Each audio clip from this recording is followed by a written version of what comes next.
Hey everybody. So I wanted to give you guys a final review and thoughts on the Eachine Blade 185.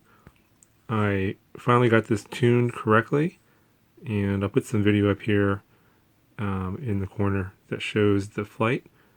And it flies really well.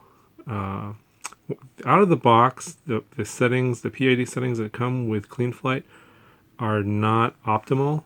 The P gains are too high and you get a lot of shaking, but I was able to find the right numbers and it flies very smoothly.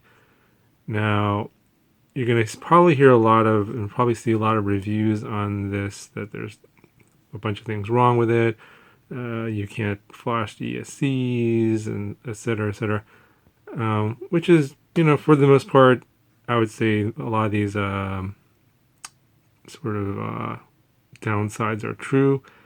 But I don't think that I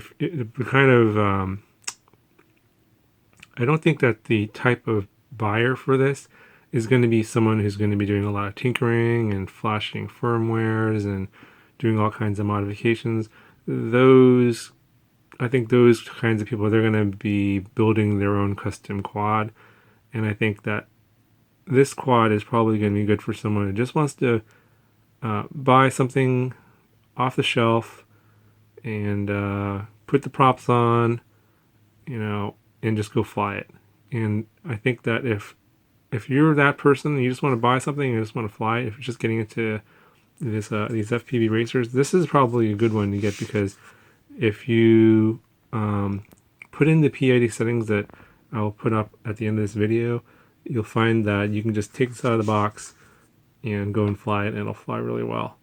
Now, the version I got is the ARF, the Almost Ready to Fly, which did not come with the receiver or the GPS.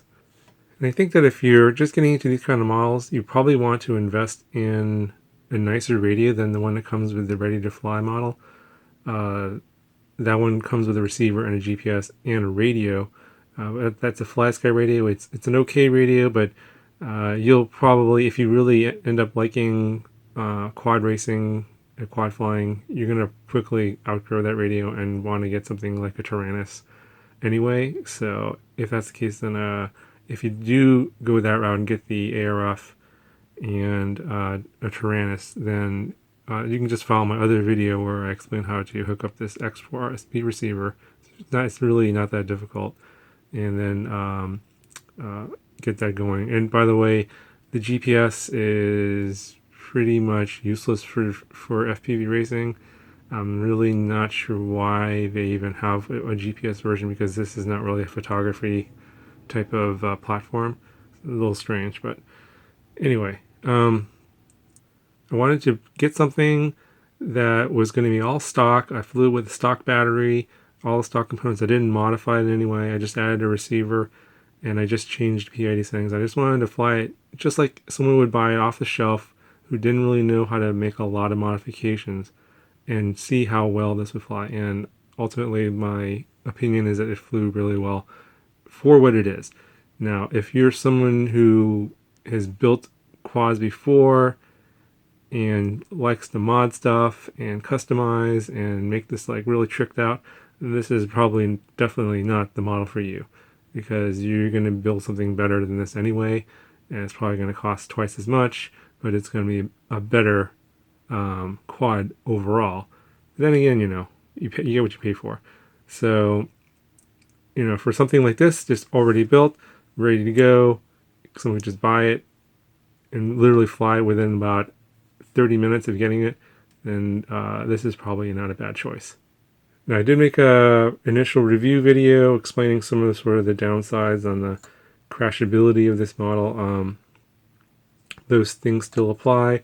I did, in fact, have a small little crash with this guy when I put in the wrong PID settings, and it started shaking like crazy. There's another video. I'll put a link up for that too. It's pretty funny. But it ended up basically bouncing off of these foam pads and for about 10 feet off the air and onto asphalt. And there's actually, from that, there's no damage, because it did happen to land on these foam pads. Now, probably if it landed straight nose down or on the antenna in the back here, there might have been problems, but the way it landed, it turned out okay. So, pretty fortunate. Now, for those of you who do end up buying this and do crash it and are worried about spare parts, Banggood does have a full complement of spare parts for all the parts that are on this quad, including the main electronics board, the plates, the camera, the antenna, pretty much everything. And I'll put links to all this stuff in the description below in this video. Anyway, I hope you guys find this video informative in helping your decision on whether to buy or not buy this particular model. And like I said, it really is for a certain type of buyer. If you're already someone that's well experienced and can build your own quad, this is not going to be the model for you. But if you're like new, just want to get into this, just want to buy something and get going right away, then I'd highly consider this model.